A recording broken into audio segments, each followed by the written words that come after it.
Mesdames et messieurs, bonsoir et bienvenue à cette émission de On s'en parle. Une mise au point qu'il faut faire absolument, c'est que cette émission-là, elle est enregistrée le 21 octobre en avant-midi et elle est diffusée le 16 novembre. Alors, ça veut dire qu'entre le 21 octobre et le 16 novembre, il y a une marge, surtout en politique. Alors, c'est pour ça que des fois, les gens se disent « Ouais, mais il aurait dû parler de… » Mais c'est parce que lorsque l'on enregistre l'émission, ce n'était pas arrivé. Fait que tout simplement. Alors, 1976-2016. 40 ans de vie politique. Il en a vu de toutes les couleurs, j'en suis persuadé. Alors, on le remercie grandement d'avoir pris soin de son comté, de ses électeurs et de sa province. Alors, mesdames et messieurs, le député du Parti québécois en Abitibi-Ouest et vice-président de l'Assemblée nationale, M. François Gendron. Monsieur Gendron, bonsoir. Bonsoir, M. Lacasse. Monsieur Gendron, permettez-moi, au nom de toute la population de l'Abitibi-Ouest et en mon nom personnel, de vous féliciter, vous, M. Gendron, pour toutes ces années en politique comme député d'Abitibi-Ouest. Merci d'avoir aidé toute la population, premièrement d'Abitibi-Ouest, de l'Abitibi-Témiscamingue et du Québec en général. Merci beaucoup. Merci, je l'apprécie parce qu'effectivement, je crois que j'ai donné, j'ai servi. Je suis allé en politique pour changer des choses et servir. Et je suis pas déçu du bilan accompli. Monsieur Gendron, on va parler d'un dossier que je parlais ici avec le ministre des Forêts, de la Faune et des Parcs il y a à peine une semaine. Dossier du bois d'œuvre. Dossier du bois d'œuvre qui est d'une extrême importance pour le Canada, mais le Québec aussi. On parle de deux dates. Une qui est passée, soit celle du 12 octobre, où il y aurait dû avoir, mais il y aurait dû, une entente était possible jusqu'au 12 octobre. Là, on va passer au mois de mars 2017. C'est quand même pas aussi loin que ça. Là. On arrive. Là. On va passer au mois de mars 2017 que les Américains peuvent nous imposer une taxe additionnelle.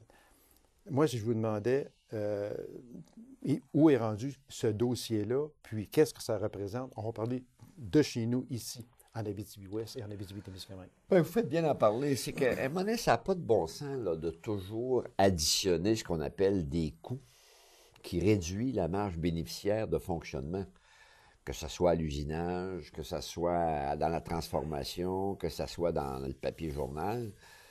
Si ta matière première est de plus en plus dispendieuse, c'est le cas avec tes comparables. On est plus cher que l'Ontario. On est encore à 8,50 $ du mètre cube de plus. C'est un dossier que je connais par cœur. Oui, exactement. Et on ajoute une taxe de l'ordre de 20, 25, peu importe les mots, les noms, bien, tu n'as plus de rentabilité. Qu'est-ce qu'on va faire? On va réduire la production parce que le marché est moins bon puis ça coûte plus cher le produire. Et les marges bénéficiaires ne sont plus là. Donc, c'est légitime. Puis là, je ne suis pas de question de défendre les propriétaires des scieries. C'est juste la logique économique.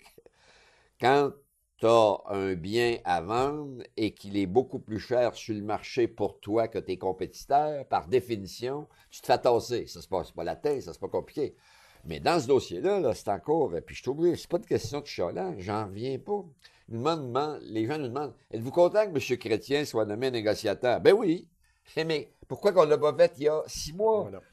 Quand on est toujours attend en d'avoir retard, le dos collé au mur. Ouais, on est toujours en retard. Ce gouvernement-là ne s'occupe pas des rapports de force. On le voit à santé.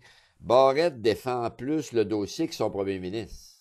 Il a dit, je mêle rien. Non. Je vais expliquer que si tu n'as pas de rapport de force, parce que le tricheur dans l'ensemble canadien, ça a toujours été le BC, la Colombie-Britannique, pour 2 raisons. Un, ils ont beaucoup plus, eux autres, de sapins que nous. Le sapin, c'est une espèce qui est malade. C'est un bois qui n'a plus de valeur commerciale comme avant. Alors, eux autres, ils ont toujours des pratiques discriminatoires, mais on fait semblant qu'on ne le sait pas dans l'ensemble canadien, et c'est toujours Québec qui a été pénalisé à chaque fois qu'il y a eu une crise du bois d'œuvre. Mais quand on va au bout du processus, la platitude, c'est que ça nous coûte du fric pour aller au bout du processus. Québec a toujours gagné. Oui, donc, se faire pousser dans nos derniers retranchements quand on sait qu'on va gagner. C'est intéressant qu'on sait qu'on va gagner, mais c'est plate parce qu'entre-temps, tu vas réduire ta production, tu vas payer une surtaxe pour rien, et dans 2 ans et demi, après que les dommages aux travailleurs et à notre milieu auront eu lieu, là, on va dire, ben c'est vrai, le Québec, il trichait pas. T'as pas de bon sens?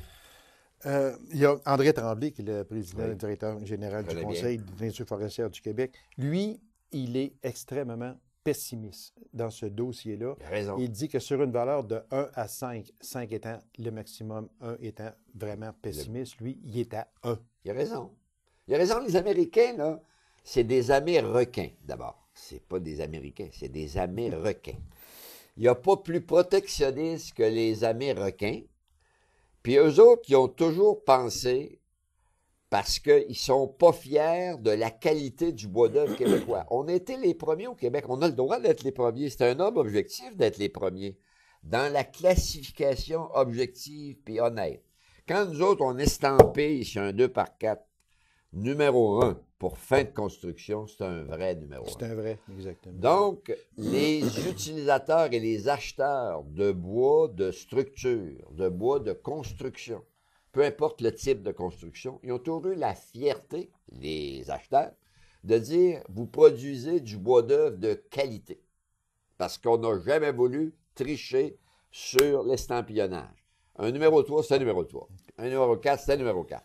Et ça, on dirait que les Américains ne sont pas contents de ça, parce que c'est vrai. Moi, je suis allé en Floride, à beaucoup de reprises.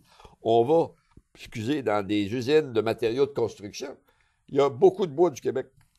Parce que les acheteurs américains qui veulent du bois d'œuvre de qualité, ils se fient à la qualité du bois d'œuvre du Québec.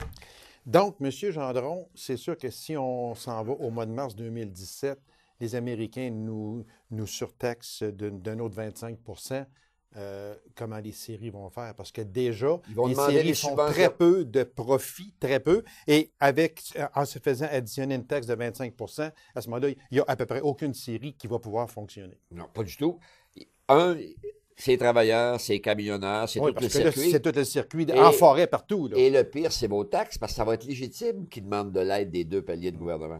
Non, mais ça va être légitime. Oui, exactement. Ils vont dire, on n'arrive pas. Tu veux qu'on reste ouverte pour ta comptabilité, les entrées d'argent par le travail et les impôts que vous payez. Si vous ne travaillez pas, vous payez moins d'impôts. Si vous produisez moins, il rentre moins d'argent dans les coffres de l'État. Alors, on va payer en double, parce qu'il va y avoir moins d'argent dans le coffre, mais en plus, il va en sortir plus, parce qu'on va dire au gouvernement, ben aide-nous à passer la crise. Aide-nous pour le temps que ça se règle. Au Québec, 130 scieries, 60 000 emplois dans l'ensemble du secteur, 3 de contribution au PIB, 9,6 milliards d'exportation, 16 milliards de chiffre d'affaires. Est-ce que tout ça est en péril au Québec? Pas tout ça est en péril, mais est-ce que tout ça va être affecté? La réponse, c'est oui. C'est pas pareil. Non, mais vous avez raison. Votre question est très bonne, puis bravo pour votre recherche. Vous avez des bons chiffres. Non, mais ça, la conséquence, c'est ce qu'on a dit. Est-ce qu'il va y avoir du ralentissement? Est-ce qu'il va y avoir des pertes économiques? Oui. Est-ce qu'on va payer encore pour rien alors que c'est pas nous, puisqu'on a un régime forestier qui a mis du temps à être mis en place, mais qui a fait la preuve qu'on a un juste prix, excusez, pour la valeur des bois sur pied. Pourquoi? Ça me fait penser, ça, à la commission parlementaire sur les cégeps. Chaque fois que les libéraux sont au pouvoir, ils font une commission parlementaire. Est-ce qu'on devrait garder ça ou pas? Mais écoutez, quand ça fait 5-6 fois que tu valides la même réalité, que tu arrives toujours à la même conclusion, ça va donner quoi de leur faire, encore une fois, là? Monsieur Gendron, l'unité de santé mentale en Abitibi-Ouest, ça fait couler beaucoup d'encre. Oui. La population s'est levée. Ça a donné des résultats. Avec plus de 9000 noms que vous avez vous-même déposés au ministre Barrette. Si la population ne s'était pas levée, est-ce qu'on aurait perdu ces 8 lits? On avait des grosses chances. Parce que c'était dans les cartons, de beau me dire n'importe quoi. Mais écoutez, on me l'avait dit en avril. Parce que, regardez, là, ils ont fait des calculs faciles. Et là, je blâme pas Jacques, là, que M. Boissonneau, que je connais bien. Mais lui, il avait une commande. Il y a une commande encore là, de 10 millions de coupures. Il faut arrêter de dire, même si vous attendez Couillard à chaque fois en chambre, mais non, il n'y a pas de coupure. Là, puis c'est fini les coupures. Puis là, on est dans le réinvestissement. Ça, c'est de la broue. C'est pas vrai. Parce que j'ai déjà fait, c'est l'équation, je vous la refais, le public qui écoute. Essayez de comprendre la logique de ce gouvernement-là. Ils disent que leur livre balance à Québec. les 2 missions les plus coûteuses pour le Québec sont la santé et l'éducation. Ces 2 missions-là, dans toutes les régions du Québec, pas juste dans la nôtre, dans toutes les régions du Québec, ces 2 missions-là sont déficitaires. Cherchez l'erreur. Bon, là, vous travaillerez là-dessus, là. C'est pour montrer comment vous faites gargariser puis dire n'importe quoi. Mais là, je réponds à votre question. Je félicite la population. J'ai été un des initiateurs à la Chambre de commerce, aux élus, puis je félicite les élus, puis la Chambre de commerce, puis les 2 manifestations, puis Jacqueline Gagnon sur Internet qui a stimulé la mobilisation. OK, Bégin, Jacqueline Bégin? Non, Jacqueline Bégin fait un bel job. OK, oui, OK. Jacqueline Gagnon, qui est un individu c'est vrai, sur Internet, là, OK. oui, que je connais, OK. puis j'ai pris ses OK. messages. Et il a fait une bonne job. Donc, tout le monde a fait une bonne job. Oui, on doit se féliciter que lorsque, de temps en temps, on se fait respecter plutôt qu'être un tapis. Un tapis, on s'essuie les pieds sur le tapis. La population a dit, ça va faire là, le glissement pour la SAR. Parce que le deal, là, c'était, on remplace vos 8 lits en santé mentale par 8 lits de RI. RI veut dire ressources intermédiaires différentes.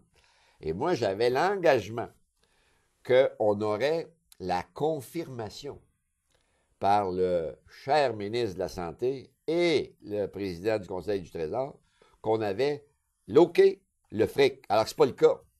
Donc, ce qui est arrivé, on a laissé voir qu'on pouvait laisser aller les lits en santé mentale, puis après ça, on se battra pour réorganiser différemment la santé mentale, y incluant des ressources intermédiaires, parce que ça donne que je connais le dossier. Et à un moment donné, je dis, oh, on va faire jouer. Montre-moi ce que tu as comme garantie là, du gouvernement, puis après ça, on regardera ça. Alors, la population s'est mobilisée, c'est réglé, c'est derrière nous. Les 8 lits en santé mentale vont demeurer. Est-ce une solution permanente ou temporaire? Bien, faut espérer que c'est une solution permanente. Sauf que qu'est-ce que le gouvernement-là, je ne peux jamais penser qu'il y a de quoi de permanent. Je viens de vous dire, pour les cégeps, ça vient faire là-dedans. Ça vient faire que 4 fois, quand les libéraux sont arrivés au pouvoir, ils ont re-questionné la pertinence. Est-ce qu'on devrait garder ça ou pas? Ils ont conclu de le garder. Mais je ne sais pas, mais quand tu passes ton temps à refaire les mêmes devoirs, est-ce que ça se peut mener qu'on arrive à une conclusion différente? C'est ça que je fais juste honnêtement comme je suis. Je ne peux pas répondre, c'est béton, c'est réglé, on ne touchera plus à ça. C'est ce qu'on nous dit aujourd'hui. Moi, je prends la parole de ce qu'ils nous disent aujourd'hui. Mais est-ce que je doute de leur parole parfois? La réponse est oui. Monsieur Gendron, moi, je recevais la semaine passée, juste avant vous, le directeur général, le président-directeur général du CIS Abitibi-Témiscamingue. Il m'a avoué ici, en ondes, et l'émission a passé la semaine passée, il m'a avoué ici en ondes que depuis le 20 juillet, il savait pertinemment bien que ces 8 lits-là ne seraient pas fermés. Et on l'a annoncé officiellement en octobre. Ça, moi, je trouve ça, là, je m'excuse, mais je trouve pas ça honnête. Ben, vous avez raison. Moi, vous m'apprenez vous Ben, m'apprenez quelque chose là, que je ne sais pas s'il le savait, qu'il garderait. Et je lui ai fait répéter 2 fois pour être certain. Vous saviez depuis le 20 juillet que ces 8-là ne seraient pas coupés, puis vous l'avez annoncé en octobre. Il a dit oui. Et puis c'est dans l'émission de la semaine passée. Et son explication pour un tel stratagème, c'est quoi? Il m'en a pas donné, tout simplement. C'est pour ça que moi, faudrait y poser la question on a fait une grosse boule avec ça, et avec raison, parce que l'Abitibi-Ouest a défendu son dossier correctement, honnêtement. Bravo, okay? Félicitations pour leur défense. Puis, le PDG vient nous dire ici, en ondes, assis sur la même chaise que vous, et je ne veux pas le dénigrer pour ça, du tout, absolument pas. Là n'est pas mon intention. Sauf qu'il vient me dire que le 20 juillet, lui, il savait, il a su le 20 juillet que les 8 lits en psychiatrie ne seraient pas fermés à la SAR, mais il y avait comme ordre de ne pas en parler. Oui, ça marche pas. En tout cas, là, là. Mais gardez en santé, qu'est-ce que j'ai fait hier sur le dossier de radiothérapie, le centre de radiothérapie en région, là? Regardez, lisez les journaux, je sais que vous lisez ça de temps en temps. L'écho frontière. L'écho frontière, la semaine passée, c'était quoi? C'était des messages complètement distorsionnés, plus moyen de savoir. Le ministre régional n'a pas voulu commenter. On a posé la question hier au ministre de la Santé, il a répondu le dossier suit son cours. Mais les dossiers qui suivent son cours, là, c'est pas de réponse, ça.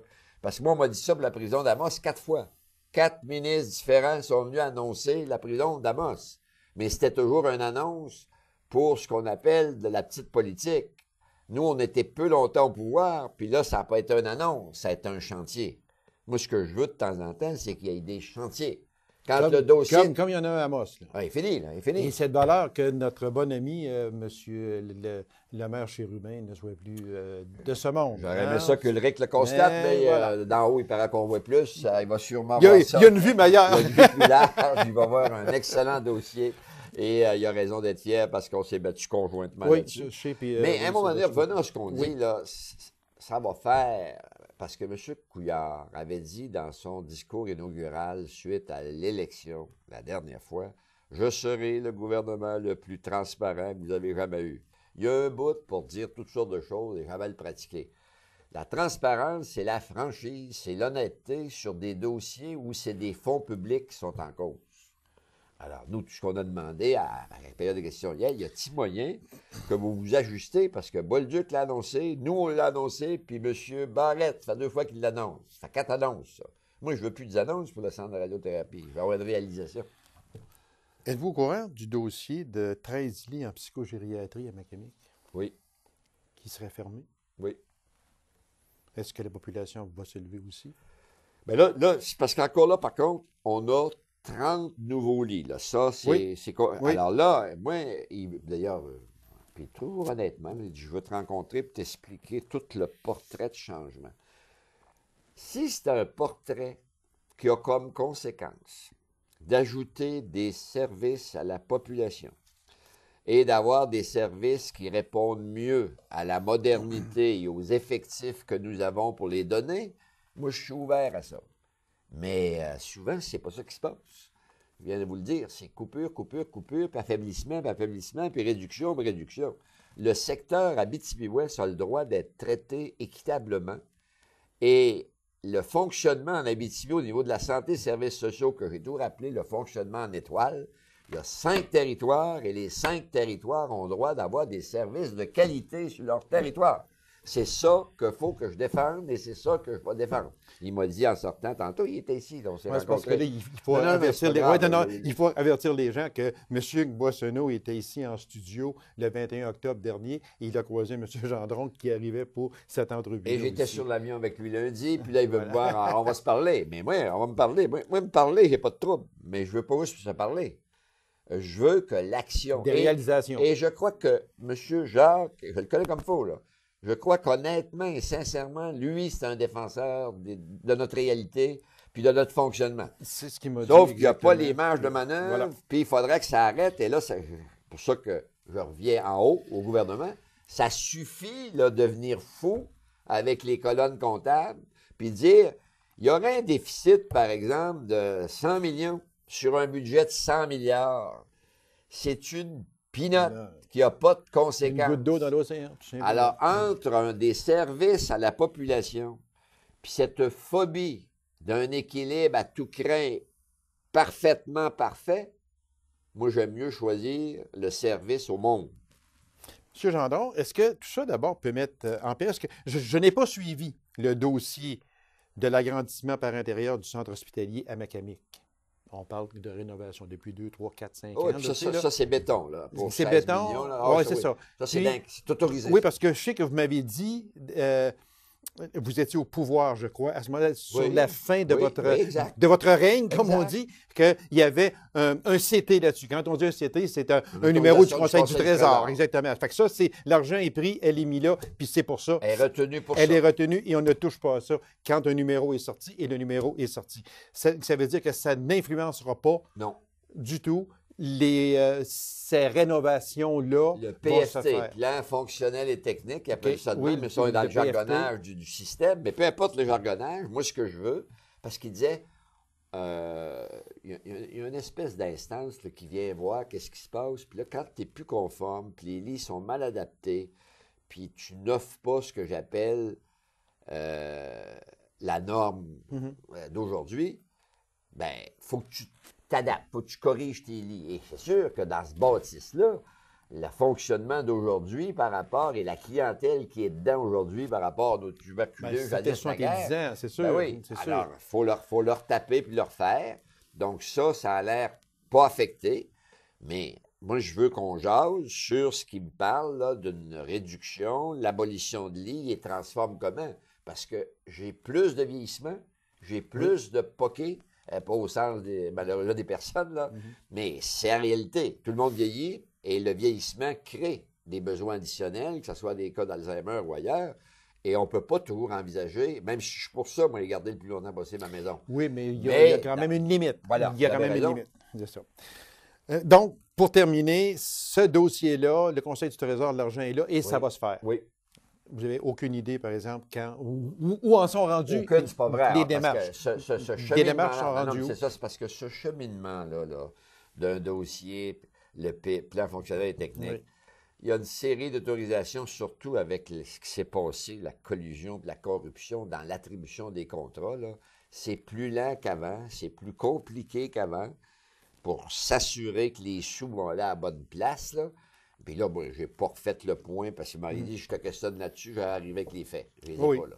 Non, parce que Non. j'y donne jamais mes questions avant, c'est sûr. C'est vrai. Monsieur, Gendron, un autre gros dossier Optilab. Oui. Bon, le dossier Optilab, c'est vous, je crois que vous avez demandé un avis de l'INES, Oui. c'est ça, qui est l'Institut national d'excellence en santé et en services sociaux. Est-ce que ça a été fait par le gouvernement ou bien non? Si on a lancé ça comme ça, c'est le ministre Barrette qui, depuis quand même un bon bout de temps, qui n'en parle. C'est son bébé, comme on dit. Son bébé. Mais pour l'Abitibi, Témiscamingue, est-ce que ce dossier-là va nuire? Monsieur Boissonneau, comme je le dis, qui est assis ici, me dit que les dossiers, les échantillons il va s'en faire beaucoup encore ici en région. Ça a été dit également par le ministre Blanchette, que j'avais également ici, assis dans la même chaise que vous, m'a dit que ça ne changerait à peu près pas. Mais pourquoi qu'on monte aux barricades d'abord? Bien, on monte aux barricades parce qu'on a soulevé des inquiétudes et encore là, on a manqué de transparence puis de franchise. Je l'ai écouté, l'émission qu'il vient de faire. Ça aurait été si simple de dire, il y a à peu près 5 à 8 des échantillons qui sont transportables avec full sécurité. OK. Il en reste, avez-vous compris, 92 Si on regarde nos labos, ce que je souhaite, ça va? Puis ils sont fonctionnels, ils opèrent, puis ça marche, puis qu'il y a 92 de ce qu'on appelle qui allait à Optilab sans le situer sur le territoire, puis qu'il m'en reste 92, puis il y en a 8 qui sont transférables, je ne ferais pas de panique, moi je ne virais pas le monde à l'envers. Absolument pas. Mais ça n'aurait pas été compliqué de dire ça, là. Alors c'est ça qu'il faut avoir, là. Et c'est pour ça que je veux avoir un scientifique et non pas un ministre politique. Pas compliqué, ça. Là.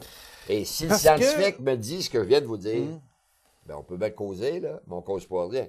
Quand le scientifique va me dire, oui, c'est vrai, il y a à peu près ça, 6 à 8 des spécimens, là, sans qualifier, que ce soit l'urine, le sang ou des tissus. On ne verra rien à l'envers, là. On verra rien à l'envers de sa tête, sauf que je veux que ça soit dit par un scientifique plutôt qu'un politique.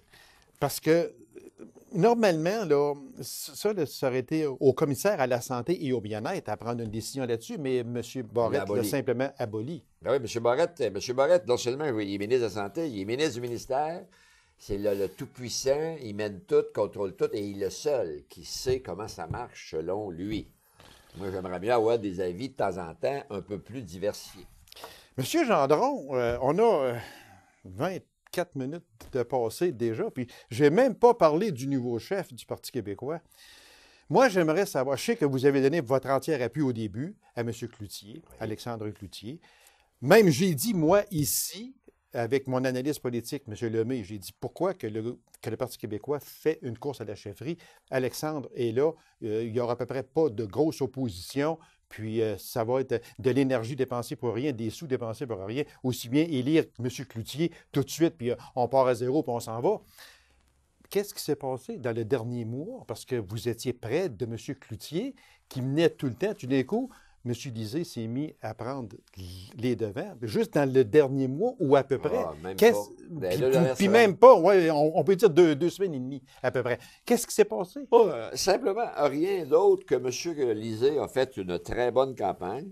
M. Lisée est brillant, articulé et il a eu plus d'appui de la famille politique. C'est pas parce que l'aile parlementaire, parce que mon raisonnement ne doit pas être si bête que ça. On était 14 élus qui appuyions M. Cloutier. Exactement. M. Lisée n'avait 4. Et il en ajoutait un autre le jour presque avant le vote, qui était M. En tout cas, peu importe, je le connais comme il faut, Nicolas Marceau. Nicolas Marceau, c'est ça. Qu'est-ce qui s'est passé? Il ne s'est rien passé d'autre que l'ensemble des militants ont cru, et je suis prêt à leur donner raison sur cet aspect-là, que si à partir du moment l'objectif est davantage de rapidement tenter de se donner les meilleures chances de se débarrasser d'un gouvernement toxique qui a manqué de respect envers les régions du Québec, qui a enlevé tous les outils d'accompagnement, qui a causé des dommages irréparables pour plusieurs années en santé et en éducation, même si je reconnais que les colonnes balancent. Ça, je ne dis pas ça, là. Puis, je vous l'ai dit tantôt, je le reconnais dans le livre, mais ils ont juste transporté ça sur le terrain dans toutes les régions du Québec. Les 2 missions les plus coûteuses pour l'État du Québec, elles sont déficitaires. Pas dans les livres du gouvernement, mais sur le terrain.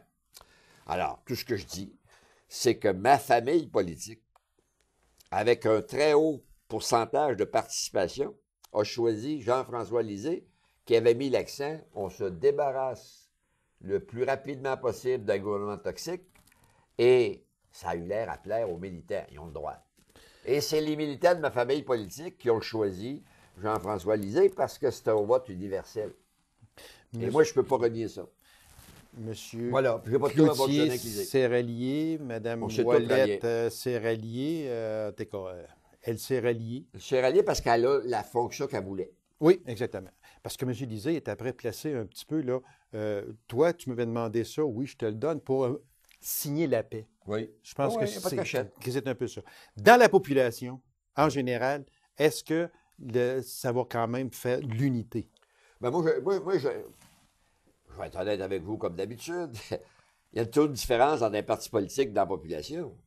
Mais quand ils vont voir ce que j'appelle l'intelligence de Lisée, sa capacité de bien assimiler le Québec qui correspond plus à ce que je crois de la volonté populaire, au moins des francophones, et moi, ça ne me fait rien de dire ça, là. Ça ne me fait rien de dire ça, là, parce que c'est sûr que notre clientèle est davantage francophone qu'allophone ou anglophone. Puis, on verra comment le public va réagir. Mais moi, j'ai toujours dit, Jean-François Lisée peut surprendre. Quand quelqu'un peut surprendre, il peut surprendre positivement ou négativement. Voilà, exactement. Je souhaite qu'il surprenne positivement et il est capable de le faire. Oui, on va le faire. Une petite minute, là, bien vite, s'il vous plaît. Club des 5, avec entre autres Jean-Martin Rossand, Gabriel Nadeau-Dubois, il faut qu'on se parle. Oui. Je parle plus. Non, mais vous avez le droit de pas parler, sauf que le problème, regardez, M. Lacadon, mais c'est... Non, mais je trouve ça quand même. Moi aussi, sauf que ces gens-là, là, ils ont de l'écoute, qu'on aime ça ou pas. Parce que ce que vous auriez dû poser comme question, selon moi, est-ce que c'est vrai que le Québec nous dit ce qu'il ne veut pas, mais il dit peu ce qu'il veut? Bon, c'est eux autres qui vont aller chercher? Regardez, quand Claire Bolduc a fait des conférences un peu partout au Québec, les salles étaient pleines. Quand Jean-Martin Rossand a parlé un peu plus avant que ça n'aille, les salles étaient pleines. Donc, ils vont aller écouter. Ouais, puis ça arrive au vote, puis non, mais il n'est pas question de fermer un parti politique. Okay. Non. Non, mais vous courant, M. Gendron, c'est tout le temps. Les salles, on ne dit pas de parti politique. Merci beaucoup, M. Gendron, puis on va se revoir en 2017, j'en suis persuadé. C'est clair. Ben oui, on continue. J'ai un mandat encore de 2 ans. Merci beaucoup, minimum. M. Gendron. Mesdames et messieurs, merci d'avoir été là. On se donne rendez-vous à une prochaine émission. On s'en parle. Au revoir et bonne semaine.